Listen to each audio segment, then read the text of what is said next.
Hello，大家好，我是南大。没有，我就不是南大，我是北大。大家好，我叫谢谢。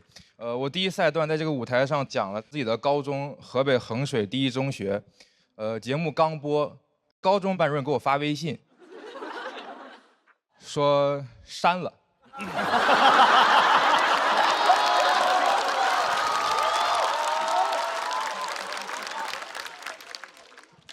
他说你这样说你的母校是非常恶劣的。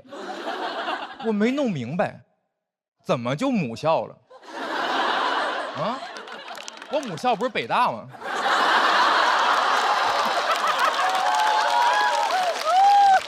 就这个高中班主任，他虽然也是老师，但他和嘻哈爸爸完全不同。他是嘻哈爸爸的反义词，爸爸哈西。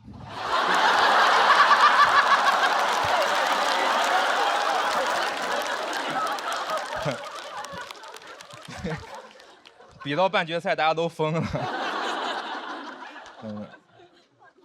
你们今天回家路上就会突然脑子里蹦出来，爸爸哈西。但其实我们河北学生从小就会为了考进衡中刻苦努力，可以说是吃得苦中苦，方吃苦中苦中苦。我们从初中管的就很严，甚至会管发型，当时要求男生要剃寸头，长度不超过9毫米。女生运动短发，长度不能过耳。每天一放学，那个场面就是一群猕猴桃混着爱探险的朵拉出来了。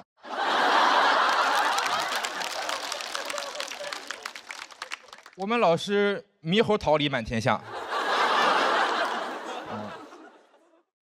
还有爱探险的小朵拉。老师说，就是当时如果我们的头发不合格，老师当场拿个理发推子就给剃了。就嘻哈爸爸上班是李老师，下班是理发师。我们老师上班是老师，而且是理发师。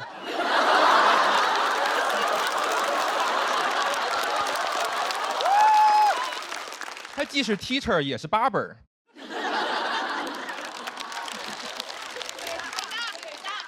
但其实这是高中3500词里面的。整个过程，我们年级主任会在旁边监督，发型总监。老师说这是为了提升学习成绩，我没明白。哦，9毫米就能上北大，1厘米就上不了。头发失之毫厘，成绩差之千里。我看这教室墙上挂着那个牛顿的画像。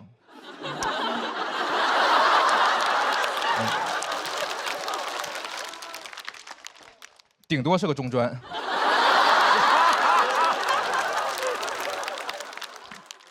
剃头不重要，重要的是服从命令。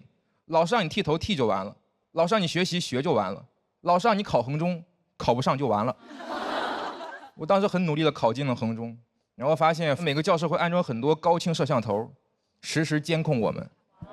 就当时老师开班会还在说呢，勇敢做自己，生活没那么多观众。就他们那个监控强度，可能是没什么观众，全是私生饭。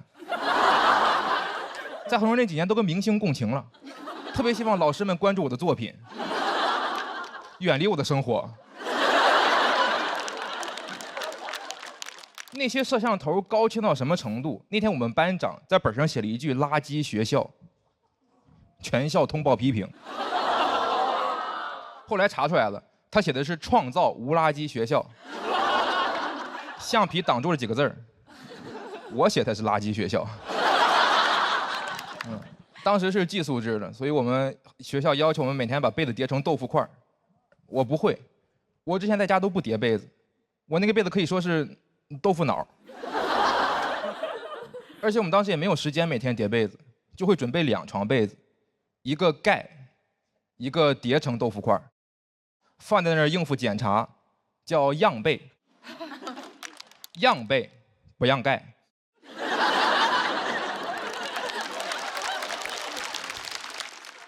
但是其实老师检查的时候也能发现是样被，他们不管，因为这样也算通过了测试。就在老师眼里，我这个被子哪怕是样被，糊弄糊弄也就过去了，糊弄糊弄呢，我这辈子也就过去了。我有时候都感觉没必要找个借口啊，剃头发、叠被子怪麻烦的，干脆老师直接推门进来问我们，服不服？我们说服了服了，那效果是一样的。我从小在这种环境中长大，很听话，我没去过网吧，只上过微机课。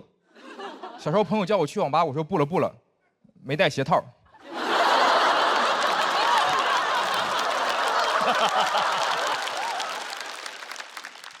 但我高考结束之后，我就发现好像所有的规矩都消失了。我这种服从惯了，反而有点迷茫。没有人给我发号施令，我就不知道该做什么，感觉自己像一个那种 AI 助手，只听得懂指令，不然我就服务器繁忙。那段时间你要求我帮忙，就不如要求我帮忙。你跟我说能不能借我200呀？谢谢，就不如你给我转200。我那段时间就不太适应自由的生活，我发现自己可以留长头发，也可以不叠被子。我那天甚至鼓足勇气玩了一晚上手机，没事儿。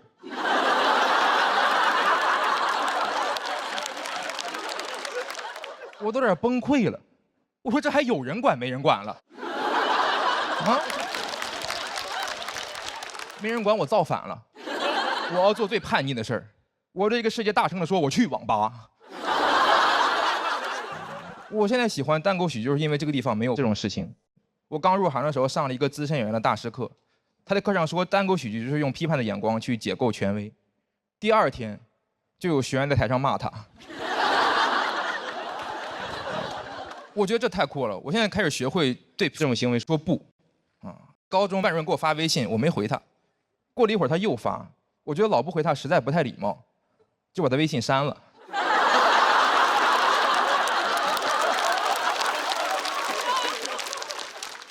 高中班主任现在在我这儿已经没有微信了。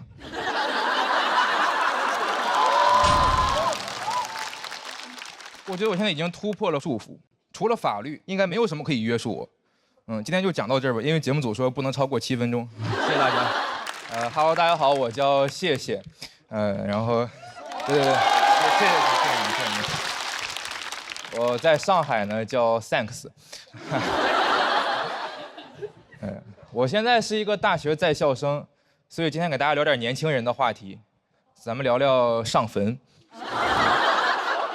我18岁那年，我爷爷迁坟，然后我第一次去我爷爷那个新墓地上坟的时候，就发现我爷爷的墓地明显比周围的要大，我就问我爸为什么，我爸说因为咱家买了一个3代的墓地。我说哦，也就是说我太爷爷、太太爷爷都在里面呗。我爸说不，你爷爷是第1代。我当时都吓坏了，我说爸，咱俩今天还回家吗？我都特别怕他给我一句说来都来了。我说爸，咱不能在没苦硬吃和没福硬享之间选择没死硬埋吧？我爸就跟我说，我们只是买了3代的墓地，又没说必须现在用。我说哟爸，那你目光挺长远呢。我那年才18岁，没毕业，没工作，没车没房，有一块自己的墓地。我觉得人的一生很长，不应该18岁那年就找到人生的目的。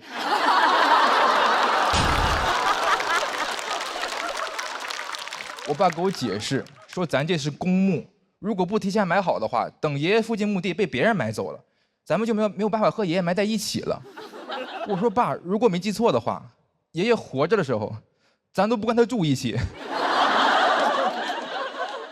但没有办法，这个墓地就属于是买都买了。我就试图说服自己接受它，然后发现其实提前有个墓地确实挺好的，生活中的很多问题都有了答案。比如那天我妈给我打电话问我说，你跟你爸死哪儿去了？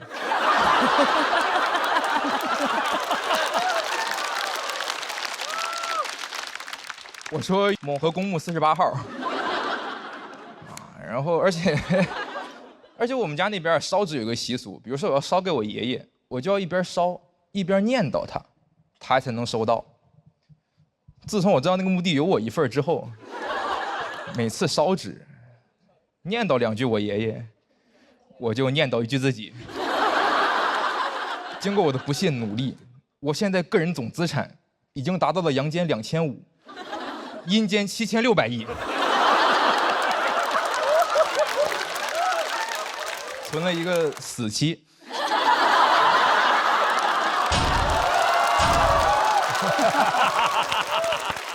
我现在为了存钱，逢年过节就烧纸，不光清明节烧纸，圣诞节我也烧纸。前两天父亲节，我爸说啥没让我去。我为了烧纸，就是有一次去烧的时候，旁边有那户人家也在烧纸，那个人一边烧一边想跟我唠会儿嗑，他说：“孩子，你这是给谁烧呢？”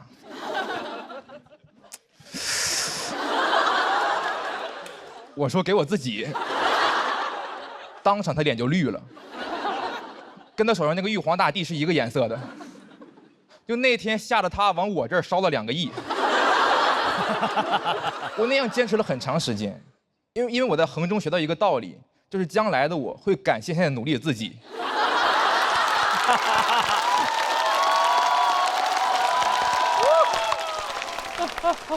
但我有点太努力了，我爷给我托梦了，他说别烧了，够了，下面都要通货膨胀了。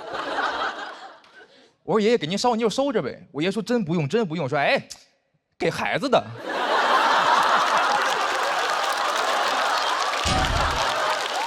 我不光烧钱，还会烧一些纸扎用品。纸扎用品太有性价比了，纸扎的跑车9.9块，还送车牌和驾驶证。我现在是保时捷名 A 5个9的车主，我还有一个绿牌新能源的。弥补一下烧纸不太环保的问题。我一开始不太理解为什么到了阴间还要车牌和驾驶证，后来想了想，可能是怕死人开车撞死人吧。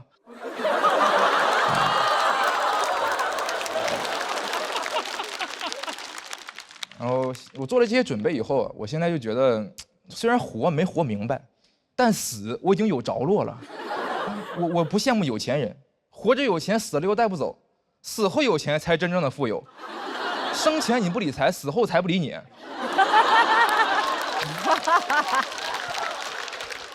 我现在心态很洒脱，我就属于阴间土豪体验生活来了。我也不害怕死亡，我觉得死亡无非一种未知的恐惧。很多人怕死，是因为不知道死后会面对什么。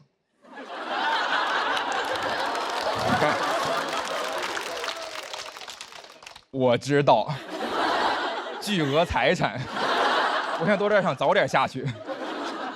然后前段时间我又回去给我爷爷上坟，然后顺便转移一些资产，转移到我的这个地下钱庄。但我那次去的时候就发现，某河公墓的大门和围墙被拆了，门口竖着一个告示牌，上面写着河北省某河公墓涉嫌非法经营，即将被拆除。我当时的反应也是，他一个公墓，他能怎么非法经营？他是在坑里打隔断了吗？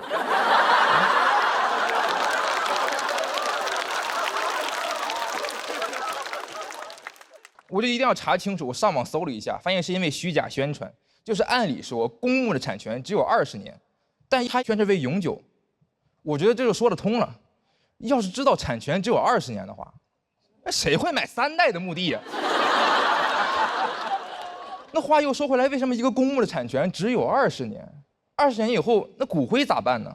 怎么白发人化灰会挥发吗？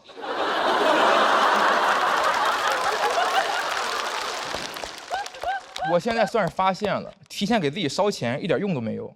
辛辛苦苦攒了那么多钱，现在告诉我金库要拆了。我也是没想到，年纪轻轻，人还在，坟没了。今天也是忠告大家，这理财有风险，烧钱需谨慎。那不说了，我要找下一个人生目的了。好，讲这，谢谢大家。好，大家好，我叫谢谢，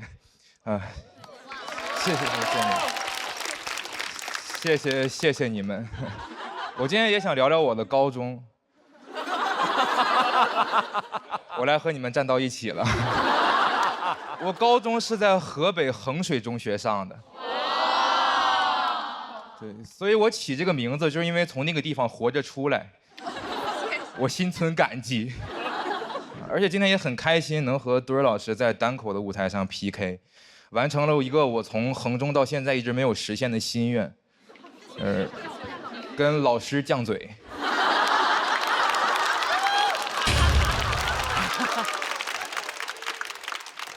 我非常紧张，当时在衡中真不敢犟。衡中是一个很卷的学校，卷到教室后面贴着条幅，上面写着"只要学不死，就往死里学"，传播度非常广。我觉得这个标语很荒谬啊！我为什么要往死里学呢？我不应该往清华北大里学吗？衡中很会营造那种卷的氛围，一入学就让我们写自己的目标大学贴到墙上。我当时写了同济大学计算机系。真的假的？那是一个我非常向往的高校。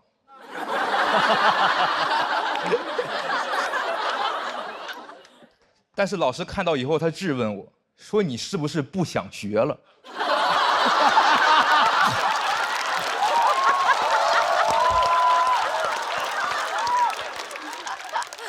你要不现在去网吧吧？让我改成北京大学，我不敢犟嘴，真改了。但是衡中确实出成绩，后来还真的考上了。谢谢你们，谢谢你们，谢谢你们。刚才多瑞老师是清华的，我是北大的，清北学生到底会干啥？会搞笑，这。我一般在外面做自我介绍，如果我不说我是衡中的，我说我考上了北京大学，就有人觉得说，哎，你装什么？但一旦我说我是衡中的，他们就辛苦了。哎，活该你上北大，确实很辛苦。衡中当时时间管理很严，我们都没有时间洗澡，有的同学1个月才能洗1次澡。那个时候班里面味儿贼大，尤其是重点班，班味儿有点重。就当时在教室里待久了，我们得去厕所透透气儿。当时衡中这种严格的管理，依靠于它严苛的校规校纪。比如当时要求我们早读课要大声朗读，比如说背英语单词，comedy， 我们就得 comedy。我不理解为什么要大声，我觉得我背书背过就行呗。你那么大声，分数没上去，分贝上去了。我一开始觉得大声背书这个方法特别俗，后来想了想，其实挺雅的，背一会儿就哑了。但是没有办法，衡中还要搞那种早读评比，拿个分贝仪去每个班测音量，就导致在衡中待久了，逼得我现在嗓门贼大。就怎么说呢？我其实可以不用麦的，其实。我的妈呀！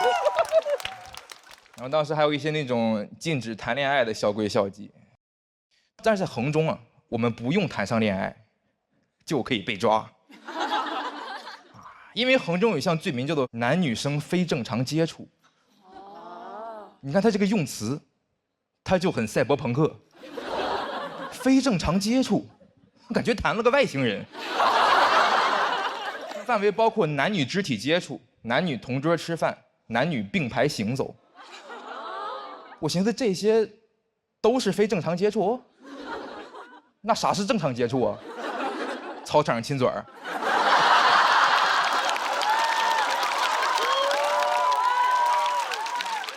还是双方家长先见个面啊？当时处罚力度是回家反思4周。我不是很理解，我觉得我要在衡中谈恋爱，顶多也就偷摸传个小纸条。你要上我回家反思，我俩可就逛街去了。当时衡中有那种老师，他专门负责查违纪，每天就往他那个电脑前面一坐，拿个高清摄像头看有没有人谈恋爱。哼。恋综观察员，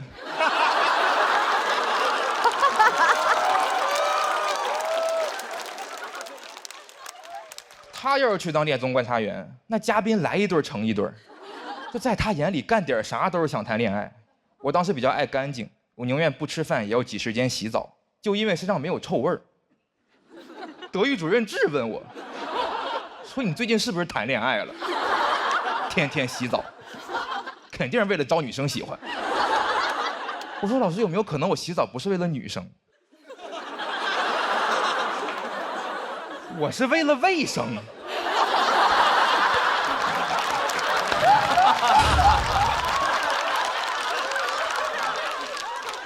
不洗澡我身上痒痒。老师说身上痒痒，我看你是心里痒痒。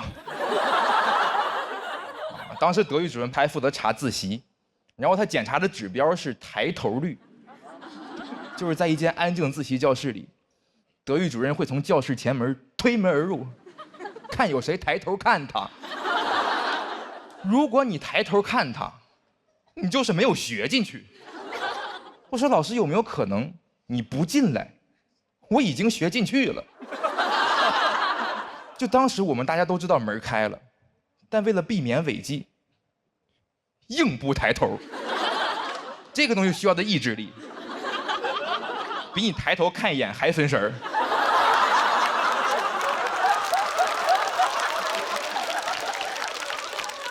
我有一次正做着作业呢，突然老师推门进来，我嘎一走神，算出来李白是个等边三角形。就李白要是在我们衡中上的高中，他也当不了诗人，他望不着明月，他举头只能望主任，然后主任让他低头回故乡反思一周。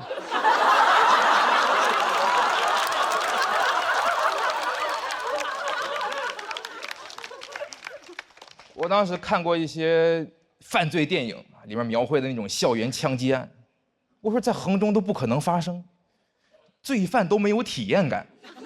你们想象一下，一个变态枪手扛着 AK-47踹门而入，没人理。他准备好享受我们的惊恐与尖叫带给他的变态快感，然后他发现没有一个人抬头看他，罪犯都吓坏了，赶紧拿枪指着我们大喊，说 freeze， 我们 FREEZE。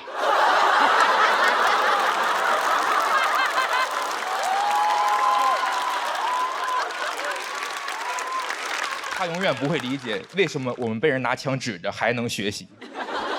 我们只要学不死就往死里学。好，讲到这，谢谢大家。Hello， 大家好，我叫谢谢。不客气。我高中是在河北衡水中学上的。对，那是一个很卷的学校，有的同学卷到吃饭不到5分钟，动作非常快，感觉走的应急通道。这些同学吃饭就是去食堂买个包子，塞进嘴里，一边往回跑一边嚼。我没有把衡中学生妖魔化，因为没有哪个妖魔会这样折磨自己。我倒是觉得妖怪应该衡中化。你看《西游记》那些妖怪，他们但凡有一个能接受生吃唐僧肉，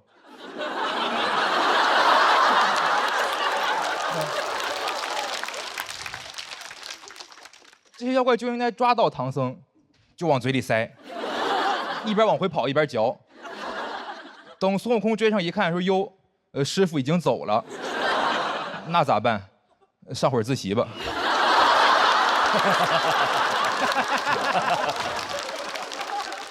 我当时在那个学校卷不过他们，每次考试都有很多题不会做，我就很焦虑，我爸也跟着焦虑。高考前夕，我接到我爸一个电话，问我准考证号、考场号、座位号，我当时都懵了。我说：“爸，你要替考啊？”我爸说：“不是，我去帮你拜菩萨，要提供你详细的个人信息。”你最后考试结果出来以后，不知道是我的原因还是菩萨的原因，就考上了北京大学。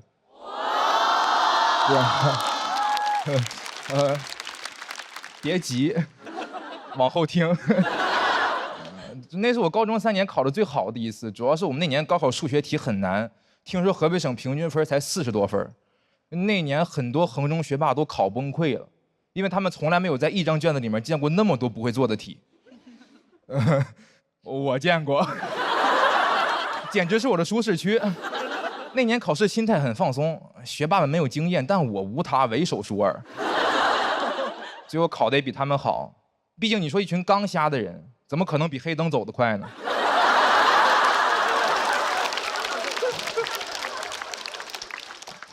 最后我那年的高考总分正好是北大的本科批录取分数线，1分不少，1分不多。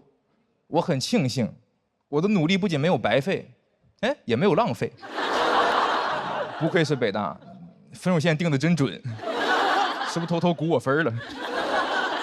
入学之前我就计划好了，大学我要好好放松放松，衡中太辛苦了，我要报复性摆烂，我要荒淫无度，每天早晨睡到8点我再起床，我要带手机去教室，一到课间我就玩手机，一顿饭我要吃10分钟。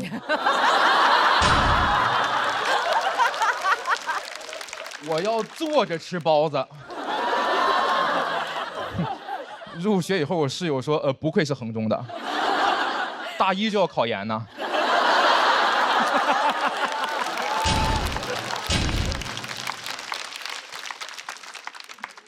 但我很快就发现，就算真的努力也没有用。当时去的是英语系，里面大部分都是那种外国语学校的保送生，他们英语水平达到专业8级左右，听说读写样样精通，而我。是一个小镇做题家 ，Little Town Homework Doer。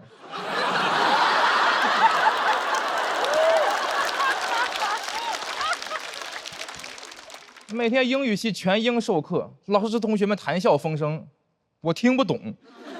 我一个中国人，感觉自己在中国留学。拿查词典来说，同学们查都是那种牛津英文词典，用英语来解释英语。我试过，我查1个生词，蹦出来48个生词，我得再查48个生词，我要查的单词数量指数型增长。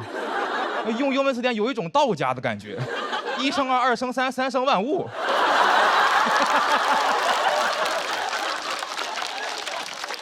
我都恍惚，我说用的是牛津词典，它还是有道词典。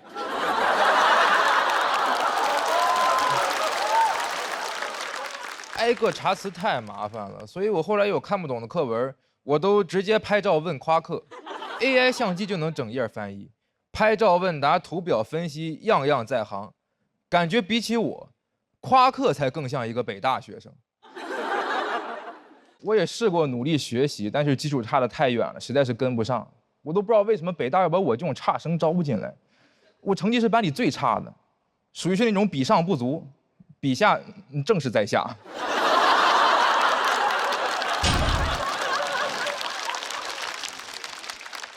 每天都很焦虑，我都想，你说但凡有1个人成绩比我差呢，跟他一比我都没那么焦虑。想到这儿，我突然明白了，为什么北大要把我招进来。北大需要我，你说每天学习学给谁看的？就学给同学们看的，跟我一比，他们就不焦虑。木桶效应里面长板短板都不重要，一个木桶想盛水，你得有底下那块板。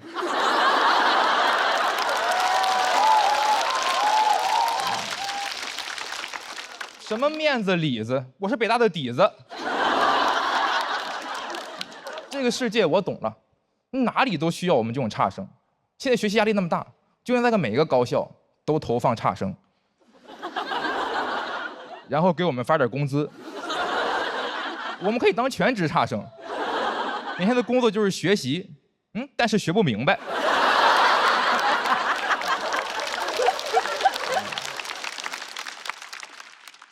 然后去那些优等生面前抱怨说：“哎呦，这知识也太难了，这个世界谁懂啊？”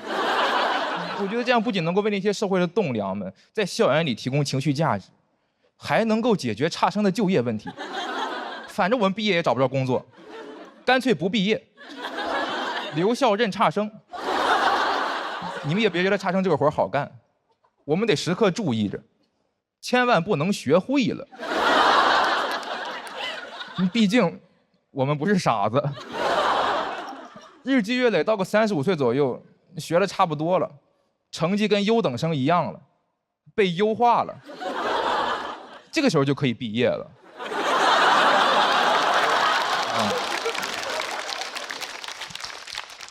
35岁，我们差生从大学毕业了，优等生从大厂毕业了，我们都有光明的未来。好，掌声，谢谢大家。哎，大家好，我是刘仁成。咱们节目终于播出了，我也可以享受这种掌声了。说实话，现在整个人的状态呢就是有点膨胀。我现在是回去看门窗啊，我只能打膨胀螺丝了。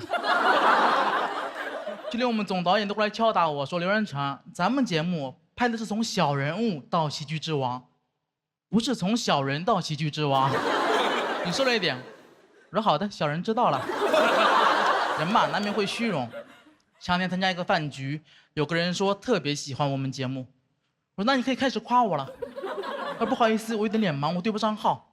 我说没事儿，给你2个提示：门窗、江西。想起来没？啊，好像有点印象了。不过门窗不是上海人吗？我说那是门腔。我怎么记得？胖子门腔，不像话吗？如果大家实在跟他一样分不清楚我跟门腔，也太难分不清楚了吧？给大家一个口诀，用来认我们节目的人：胖子门窗，瘦子门腔，猴子复航，疯子刘洋。我不复航，你是疯子，我不服。真的没人在乎我的名字。我去网上搜 report， 大家都说胖子门窗讲得不错，我感觉我还挺有带货的天赋的。就我们圈内上一个这么有影响力的产品，还是锤子手机。而且您不得不说，胖子门窗跟锤子手机风格非常统一，互换一下都没问题。锤子门窗，胖子手机。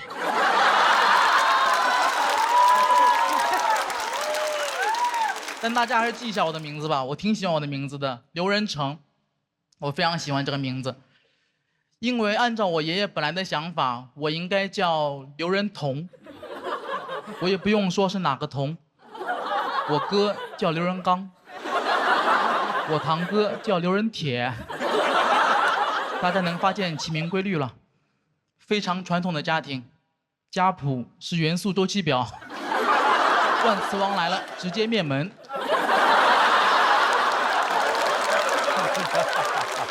我这辈啊，我有7、8个哥哥，是轮到我的时候，表上的字儿已经不多了，不叫刘仁彤，就得有放射性了。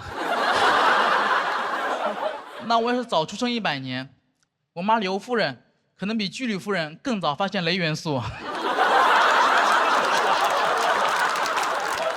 我上轮节目表现非常好啊，同场演员给了我高度评价，说看我演出有种看国外顶级单口演员的感觉了，没有字幕根本听不懂，长得不是很好，一直在吃字吃螺丝什么的，说实话整个人很沮丧。我觉得我说话不清楚可能跟方言有关，我们江西话真的很难听懂，比如我现在说一句大家可以听一下，尝试理解一下。要是两不等个就我瓜懂。好，没有人理解。翻译一下，这句话的意思是：你们要是听不懂，可以给我鼓下掌。这就是上海，讲苏北话你们哄堂大笑，讲英语你们疯狂鼓掌，我讲我的安义县方言你们也可以理解，毕竟比起安义县，旧金山离上海更近一点。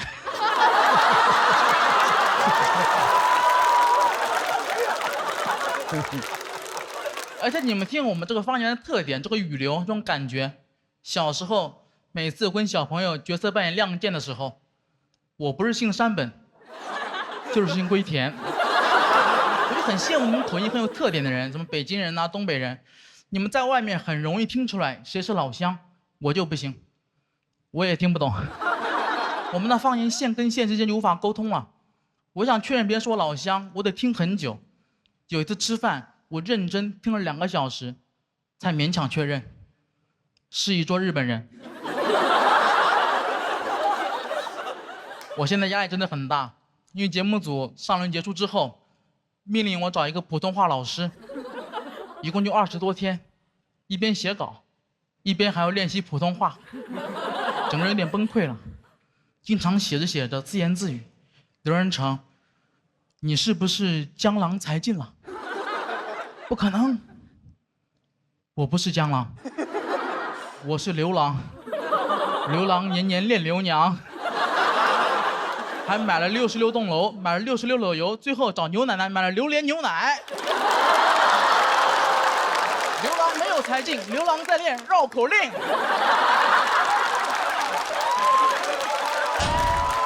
老师还让我去看那个电影，叫《国王的演讲》。你们看过那部电影吗？看过。讲的是一个国王通过不断努力克服自己口吃的故事。我越看越生气。那这个国王也太窝囊了。你都是国王了，你怎么还要努力呢？你用你手里的权力呀，你制定规则呀。我要是能当国王，我第一步我就取消前后鼻音。我根本分不清。以后这个国家就不允许说话太清楚了。对国王没 respect。德云社老师，对不起了，你们说话太清楚了。以后再发现你们被灌口，就得惩罚你们了。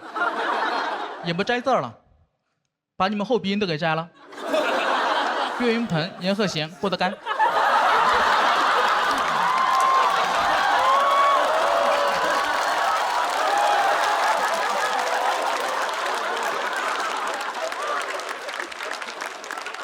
很难有比这个更好笑的段子了。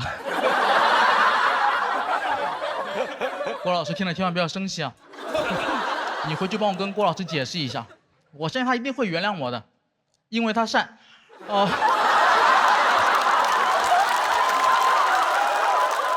善解人意。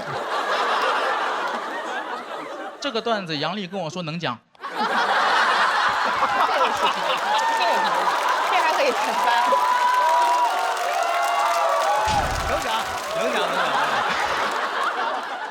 我最后再说一句啊，其他人在拜拜。可能很奇怪是吧？因为这句话就我上一轮真实的表现。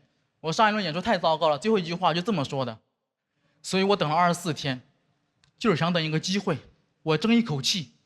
我不是想证明我了不起，而是要证明我失去的东西我一定要夺回来，我吃掉的字儿我要一个一个吐出来。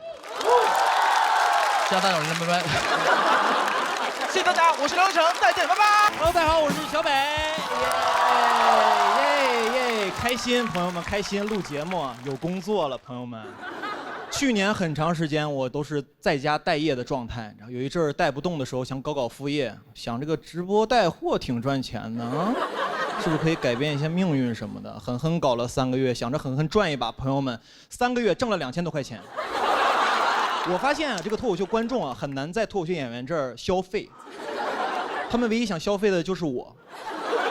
经常在我这儿出梗，你知道吧？经常问他说：“小北，那个，请问你这个链接里面的漱口水可以做可乐鸡翅吗？”我说这个可乐鸡翅可能有点费劲，要不要你尝试一下做一下漱口水鸡？这。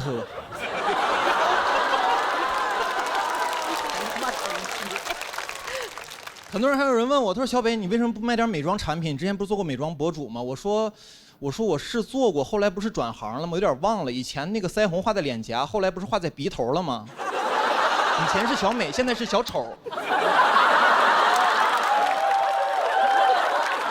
为什么不赚钱还直播呢？是因为直播有个隐性福利，就是会送一些小样什么的，你知道吗？那些东西用着用着呢，就有点恐怖了，一下子把我的生活品质拉上来了。很多东西我都不用啊，比如说漱口水，我平常都用自来水漱口。后来用着用着，我发现离不开这些东西了，你知道？我最开始直播的初衷是什么呢？就是给观众们挖一个消费陷阱，后来自己跳进去了。因为我知道一个道理，就是由奢入俭难，朋友们，很多事情你体验之后呢，就很容易习惯。尤其是这2年啊，上了节目之后呢，偶尔会做一下那种头等舱什么的，基本都是客户订的。第一次做的时候就客户订了，但我不知道他给我订的头等舱，我背个小书包就去安检去了，走的是那个经济舱那个队，你知道吧？然后当时还特别怕飞机餐难吃，特意吃了碗和府捞面。我说我已经是个小男子汉了，一定要照顾好自己，吃得饱饱的上飞机。然后登机的时候排的也是那种经济舱队，然后当时工作人员给我看，他说：“先生，看一下那个登机的码。”我给他看了一眼，他看完之后，然后一抬头看着我，两眼放光，感觉眼神里面就4个字：与民同乐。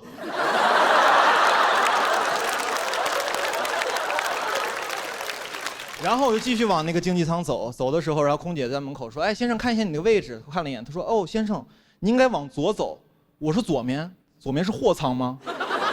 他说您是头等舱。我说我是头等舱。他说对，您是头等。我说我是头等舱，那感觉就是哇，哥们儿你混出头了，你知道吧？然后往左走的时候，说实话，当时还是穷人思维，你知道吗？往头等舱走的时候，我在心里想，我说这客户也太乱花钱了。我说订个经济舱就行了，你可以把钱折给我呀，对吧？但是当时还是想体验一下，到了头等舱之后非常新鲜，然后当时坐在那儿，这个很多东西都不一样，空姐也不太一样，你知道吗？当时我刚坐那儿，空姐啪一下就跑过来，然后过我旁边了，当时我都懵了，我说你要跟我求婚吗？还是？然后他非常熟练地说我的信息，他说你好，请问是林先生吗？我对。他说这个飞机是从上海飞往北京的，我说对。他说您是第2次乘坐我们航空公司，我说对。我说你怎么问我这么多问题啊？那个我还是河北秦皇岛人，我是13年读的大学，17年毕业，后来找不到工作讲脱口秀。对，我说这个东西也不是我定的，我是客户给我定的，我要是不行坐后面也行。那个我说你蹲着累不累？要不你坐会儿，我蹲会儿。然后呢，其实也没有问这么多啊，就是很关心我。然后他问我，他说：“先生，我们一会儿有这个头等舱特殊的餐食，你要吃吗？”然后看了一下，很丰盛。但我说我刚才吃了和府捞面了。他说：“哦，您的意思是不使用餐食了是吗？”我说：“我可没这么说哈。”别吃。然后呢，他又走了，我就开始参观那个头等舱。头等舱确实很贴心，准备了很多东西，小毛毯、小枕头，还有小拖鞋，我都用了用。拖鞋我也换上了。虽然那天我穿的就是拖鞋，然后那个椅子特别舒服，还能躺下，我就躺了几分钟。然后空姐马上过来说：“啊，先生，您是要休息一会儿吗？”我说：“啊，对，我想躺一会儿。”他说：“一会儿那用餐时间还要叫醒你吗？”我说：“一定要打扰我，无论如何，必要时可以心肺复苏。”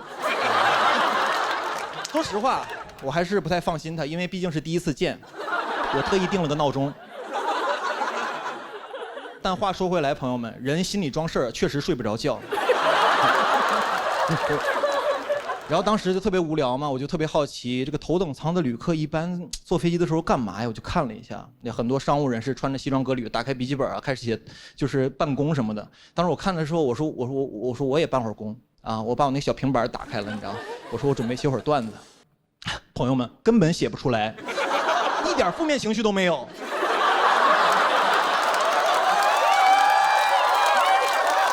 太开心了，甚至想写日记。今天我终于明白了一个道理，为什么有些脱口秀演员挣钱之后就变得不好笑了。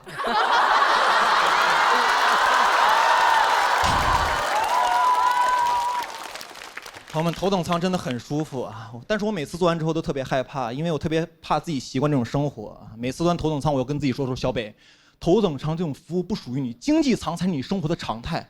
因为我这2年最大的感受，朋友们，就是世事无常，很多事儿体验着，你就没有机会再体验了，你知道吧？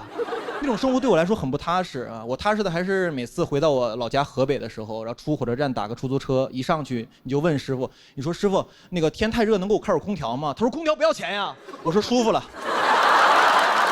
这才是我生活的常态。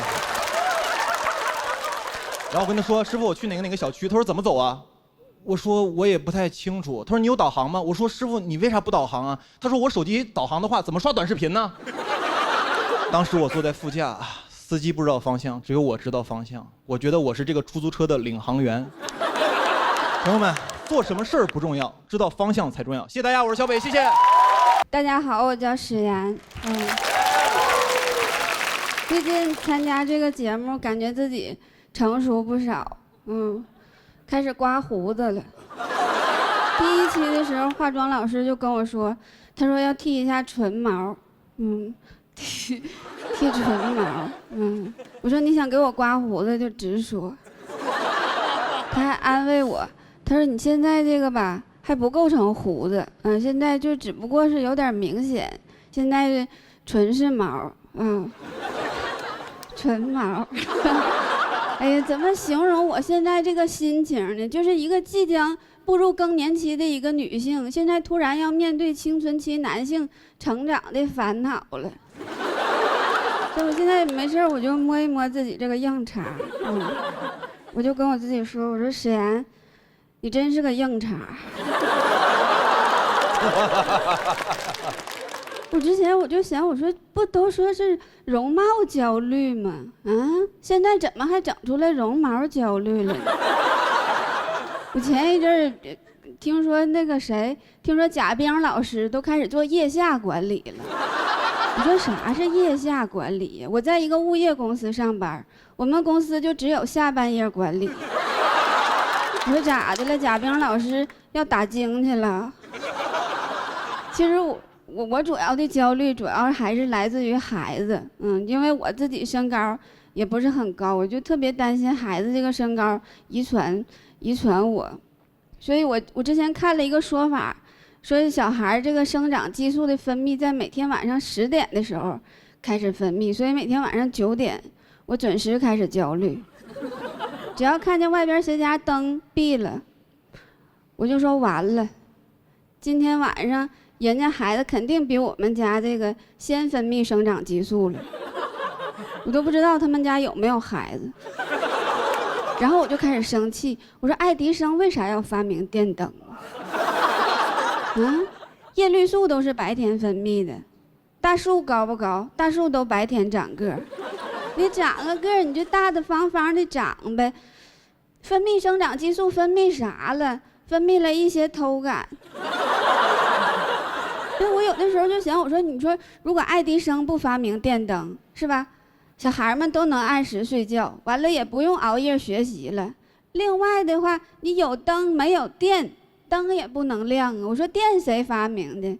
电是富兰克林发明的。现在我单方面认为我成宿睡不着觉，责任全在美方。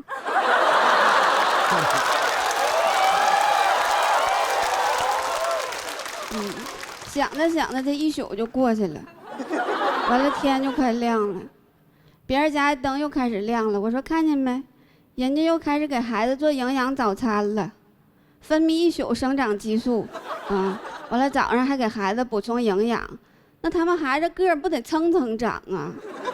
然后我儿子也醒了，他说他饿了，我说孩子，你自己买个面包吧，妈妈昨天晚上太焦虑了，妈妈一宿都没睡觉。妈昨天晚上给小区做腋下管理来的。他说妈妈，你焦虑，你不睡觉，你倒是给我做口饭吃啊。这个就是我目前自己的这个状态，就是我忙着内耗呢。真的表面看起来其实什么都不在乎，但是其实内心早就已经崩溃了。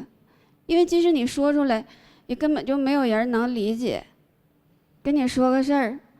昨天晚上我跟2个灯干起来了，现在我捅自己的刀，让别人无处下刀。我觉得人就是这样，就是只要我遍体鳞伤了，那别人的刀他就没有地方了。我这个地方押韵押的有点慌张了，显得我的创作有点肮脏了。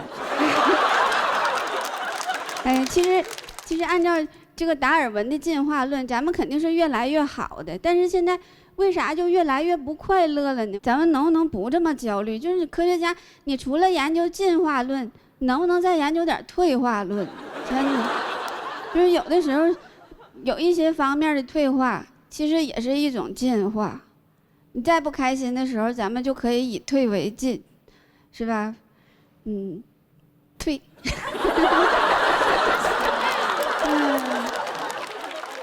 什么容貌焦虑？退。但是我一想到刚才的这个表演，他没有于和伟老师好笑，我就还是睡不着。讲到这儿吧，谢谢大家。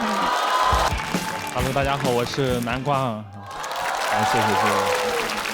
我的职业呢是个外卖骑手。最近在录综艺啊，就感觉像做梦一样。住的豪华大酒店，吃的自助餐，穿着漂亮的衣服，见到明星老师们，这种感觉就像我酒店的面一样，新鲜美味，回味无穷。我也不知道叫什么面，我就叫它世面。我前2天跟着节目组去了一趟香港，我是跟着他们去见周星驰老师的。我见了自己的偶像，跟他聊天，最后合了影，发了朋友圈。我说来见偶像了，我朋友圈都炸了。我朋友圈平时根本就没人理我，没有人点赞了。那天给我点了189个点赞，还有78个评论。我初中的时候，语文老师那时候老说我，你一天不好好学习，烂泥扶不上墙，你有肯定完蛋了。那天给我评论，你就是老师的骄傲呀！啊，真的很开心。星爷他一直都是我的偶像，我从小特别喜欢他，他的电影一直激励着我。我特别喜欢他电影里面那些小人物，我就看进去了。我现在一直都是小人物。今年5月份，导演给我打电话说：“恭喜南瓜，恭喜你成功入选这个《喜剧之王》这个综艺，而且偷偷告诉你，这个节目有周星驰参与。”我当时开心，我跳了起来。我见到真的见到他，那我见到他，星爷一定会喜欢我这种小人物的。那我今年要起飞了呀！但当时还有2袋外卖没送。顾客还打电话过来催我，说实话，我当时已经开心的已经开始胡言乱语了。我说你的外卖我吃了。我们录制第一赛段是小组赛，我在庞博老师组，我们组队员很给力，拿了小组第1。当时公布呀，第1名就是去香港见周星驰。我当时大家都很开心兴奋的，我当时晚上我兴奋到失眠。我白天送外卖的时候满脑子都想着见星爷，见星爷，星爷喜欢我，他让我演男主角。那我以后该不会就是艺人了吧？这是不是我最后几天送外卖了？我那2天送外卖，我电瓶车都不敢乱停了。有一次电动车乱停，保安让我挪一下，就赶紧挪走了。不好意思，我们艺人最在的就是不能随意占用公共资源。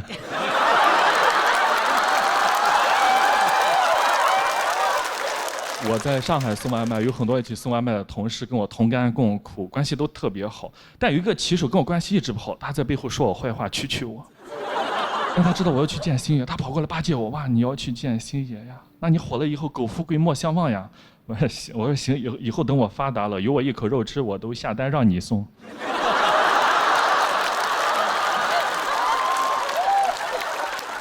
我要见星爷，我知道他一直在香港，他说的是粤语对吧？那我就练粤语，我有空就练，说2句的。我甚至送外卖都不说祝你生活愉快了，我说的是祝你好，祝你生活愉快。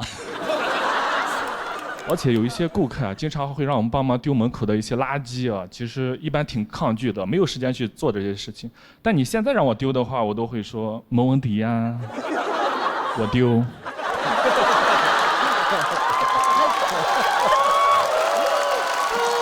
是坏了你。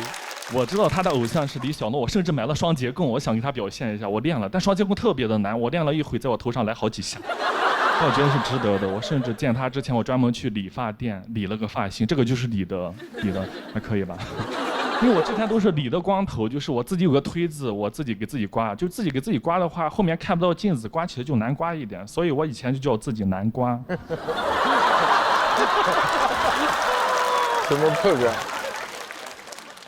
当时坐在飞机上特别的激动，我要去见星爷了。然后导演组说你用那个手机记录一下这个信息，我当时特别激动的，但是我压抑，我拿手机哇，飞机上300多个人呀，哇，你们也都是去香港的，那你们去香港是干什么的呢？你们应该都不知道，我是去见周星驰的。我当时太假了，去了之后大家都很激动，都很开心，付航也去了，他开心的像个猴一样。他给星爷说：“星爷你好，我叫付航。”他们观众都说我是猴。星爷乐了，星爷特别喜欢他。这时候有一个德云社的老师朱鹤松老师也去了，他就对着星爷打快板呀。德云社的基本功扎实对吧？这快板打的是真精彩，打的我这双截棍是拿不出来了，因为确实昨天机场安检被没收了。没事，我到时候我嘴都颤抖，见到自由说：“我说星爷你好，我很南瓜哈。”星爷说：“你还是说普通话吧。”我说我是南瓜，我是个外卖小哥。他说你外卖小哥，我演过外卖小哥。我说我知道，你演的是那个《破坏之王》里面那个何晶莹，然后有自己喜欢的女生，通过自己的努力，然后打败了坏人，逆袭跟那个女生在一起了。我现在也是外卖小哥，我也有自己喜欢的女生啊，她现在也嫁给别人了。星爷笑了，给我鼓掌，他笑了只给我鼓掌。我当时特别激动，我就知道他一定会喜欢我这种小人物的。我甚至结束的时候，我们一起合影，星爷还跟我说：“你挺有意思的，土豆。”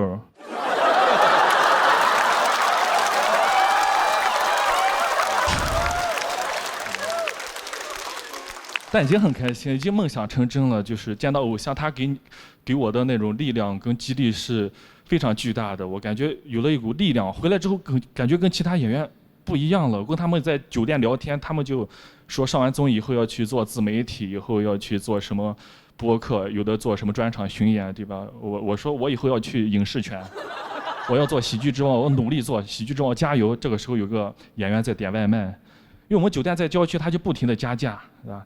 我就30、50、100加的，我怎么知道的？我手机开始震动了。我说那你们先聊吧，我出去一下。这个外卖还是要送的，对吧？毕竟我觉得喜剧之王呀，还是要从小人物做起啊。好，谢谢大家，谢谢大家。大家好，我是杨丽。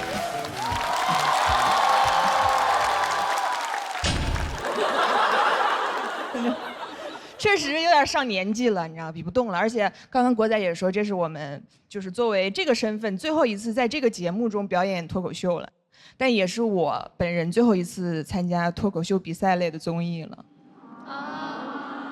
不用啊，你知道，你仔细想，其实没有排掉几个节目，因为我接下来要去全力准备我的个人专场的巡演了。真的承诺大家好几年了，今天终于要兑现了，对吧？我下定决心回到剧场的原因也很简单，就是我想收大家点钱。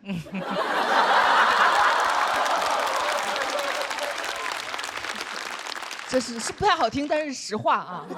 因为最后一次演了，我其实也想跟大家说一些真心话，就是自从我入这一行以来，最常听到的评价就是敢说。每一次就会有人就来跟我说：“你怎么这么厉害，这么敢说？”我真的很无奈，因为我知道我不是敢说，我只是不知道这些东西不能说。很多人说自己的成功靠幸运，反正我是真这么觉得的。就是等我后面知道这些东西不能说的时候，已经来不及了。因为哪怕我有的时候想说点好话，我有的时候想说，其实有些男的某些方面也挺好的，所有观众都会说哈哈哈哈哈，反讽。你知道，敢说是大家对我最大的误会。我原来不承认，只是因为那样显得比较酷一点。其实我一点都不敢说，我可怂了。没有那种吗？我从小就特别不能理解别人说的一句话，就是不要在背后说别人坏话。我想说啊，那要当面说吗？不敢。我同学说，那你要是考虑一下，就不说别人坏话呢？我说啊，我做不到。这就是我的问题，就是我不光怂，我还特别睿智。我唯一敢说别人坏话的只有2个地方，一个是背后，一个是台上。我也不知道为什么，就是这个舞台对我来说就像有种魔力一样，就是我一上来我就觉得好安全，我什么都可以说，没关系，我甚至可以信口雌黄，就像被谁附了体一样，可能是罗永浩吧。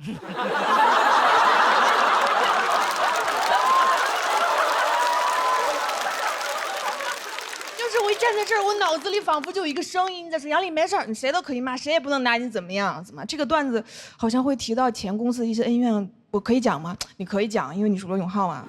你不光现在可以讲，你10多年以后还可以讲。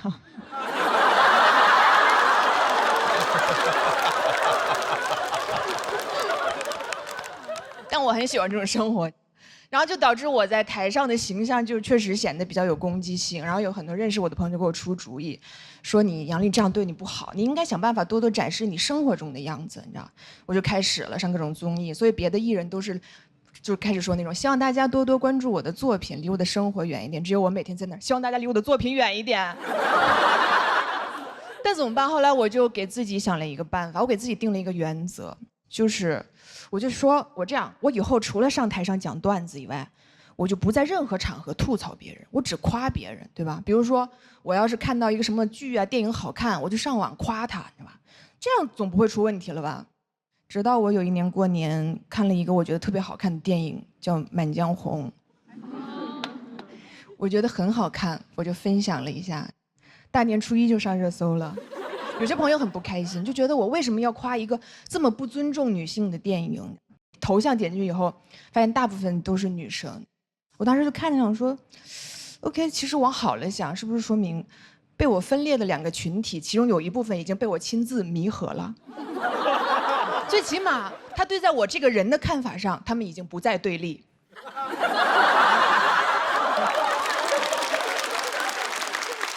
你们也知道害怕是不是？你知道这是我第一次就是被女生骂，所以我就看得很仔细。我不得不说，用词确实比之前的一些群体要文明许多。真的，兄弟们，真的，这个我得批评你们一下了。其实不用脏话也是可以骂人的，你知道吗？就是他们只是表达了一下自己的失望，就说杨笠你太让我失望了。那这个电影前面有几个笑话那么不尊重女性，你为什么要夸这个电影？你是杨笠呀，难道你听不出来吗？我说，我肯定听不出来呀，因为我是杨笠呀。我要是会觉得一个笑话能侮辱到人的话，那我这几年在台上是干啥呢？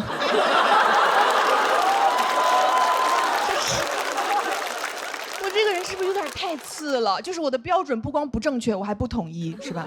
那我这个素质，我还上什么节目？我就上网就可以了。但我其实都能理解。我觉得每一个人来表达自己情绪的时候，前提是他首先受到了伤害。就我也很矛盾，然后我就觉得可能是因为我这个性格，就是已经不适合在这个时候做一个脱口秀演员了。我现在敏感度太低了，我太大大咧咧了，我不适合做脱口秀演员。其实我最适合的是脱口秀观众。对吧？就是我听什么都不会生气，所以各位演员，你知道，不管你们什么段子，网上别人怎么说，以后放心给姐讲嘛，你们的段子我来守护，我保证不会审判你们任何人。当然，有一天如果要让考上法官了，我就不能保证了。其实我很长一段时间，我心里觉得我根本不在意这个事儿。我直到我在这个节目开始做总编剧以后。会有女演员来问我说：“丽姐，你觉得我这个段子要讲吗？”我发现我说不出口，我不知道该怎么跟她说，因为我没有办法放松地判断这件事儿，我心里满满的都是担心。就是我让他们讲吧，我担心他日后的处境；我不让他们讲吧，我担心他们演出的效果。你懂吗？你知道，就是总有人来跟我说，哎，你没事，杨笠，你以后就讲点别的呗。我每次都想说，行，你别再说了，因为我就不会讲别的。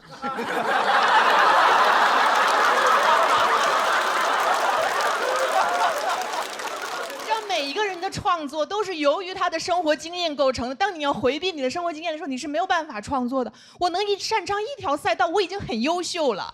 难道我非得要完美，我才能站在这儿吗？反正我以后就也不来了。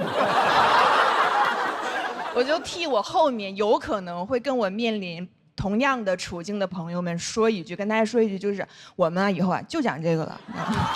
如果你真的觉得冒犯的话，你就去干点别的呗。谢谢大家，我是杨笠。好爽嘞！大家好，我是一个女演员啊，看得出来哈。上节目了，现在百度上都能搜到我了。昨天我妈给我发了个截图，上面写着王悦，喜剧之王单口季选手，性别男。别人上节目是痛失艺名，我痛失性别。我上初中的时候就已经长得有这么壮了，所以在学校里面老是被别人当成男孩用。有的时候开学嘛会换教室，把我分配去抬桌子凳子，我一口气抬了40多张啊，把我累的都有点微微出汗了都。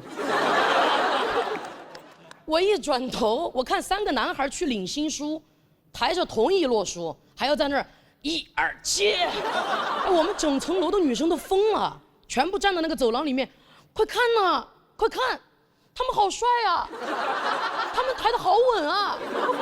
我都心想，我说怎么这么轻易就能得到这么多的称赞？当男的好好啊！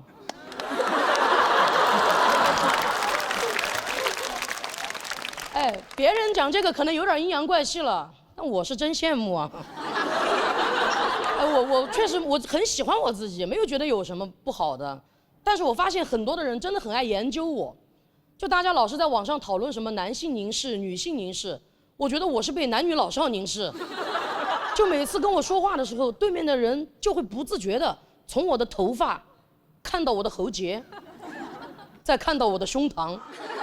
就不管我在讲什么，对面的人永远都是短头发，没脖子，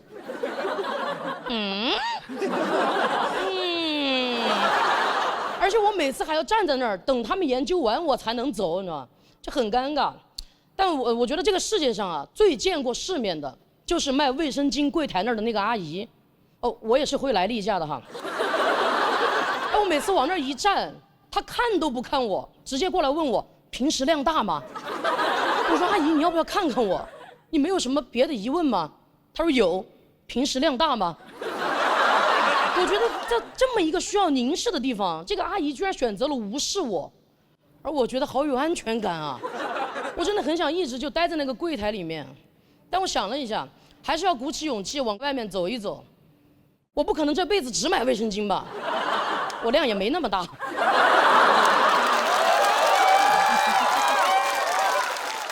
超市那么大，我想去看看。而且很多人都说小朋友3岁看到老，我3岁你们能看到吗？我妈都看不到。我妈在我3、4岁的时候给我订了一门娃娃亲，就是我们隔壁家的男孩啊，20多年了，我们2家人就各自搬迁，再也没有见过面。前段时间他们一家人突然就去成都旅游了，突然就去我们家拜访了，这个事情对我们双方来说都挺突然的。我是最后一个知道这个事情的。我下班回去的路上接到我妈急匆匆的电话，她说你下班了吗？赶紧出去躲一躲，千万别回来。我说怎么了？怎么了？她说大3天一家人来了。哦，就是男主。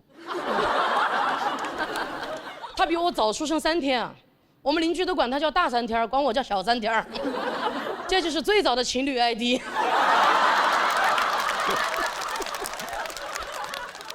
大3天，多么远古的一个称呼啊！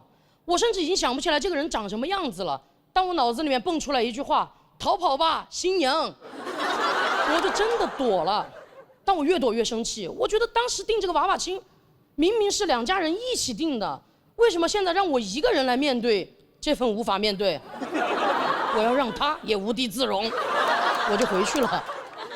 当我站在我们家门口的时候，其实我心里很紧张，我就一直在问自己怎么办，怎么办？但我很清楚的知道，只要我推开这扇门，问这个问题的就是他们一家人了。但我推开门的一瞬间，我才发现，原来尴尬使人忙碌。我妈噌的就从沙发上弹起来了，开始在家里面扫地。我其实一眼就在人群里面看到大3天了，已经没有我印象里的模样了，干净的寸头，宽厚的肩膀，跟老子长得一模一样。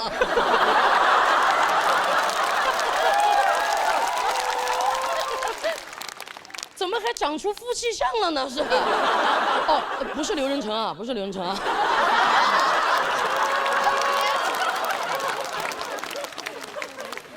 我们俩四目相对，他也很尴尬。他说：“呵呵。”我说：“哈哈哈哈哈。”我一转头，我妈扫到厨房里去了。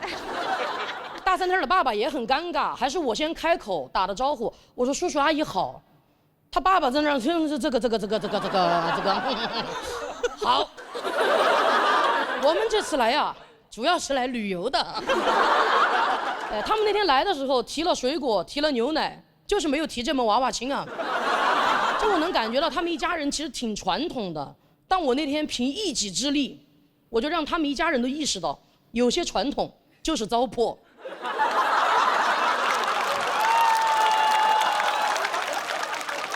但话说回来，他们一家人走了过后，其实我心里还是有点难受的，我就去问我妈妈，我说你为什么下意识的就会让我躲起来？我是什么见不得人的东西吗？是？你在家里面扫的都有静电了。我们俩头发在那儿立着，但我妈给我的回答其实挺戳我的。她说我虽然不想你伤害到别人，但是我更不想别人伤害到你。哦，那一下我就觉得，原来卖卫生巾的阿姨她通过看不见来尊重我，我妈妈通过躲起来来保护我，但是我更喜欢站在舞台上让大家看见我。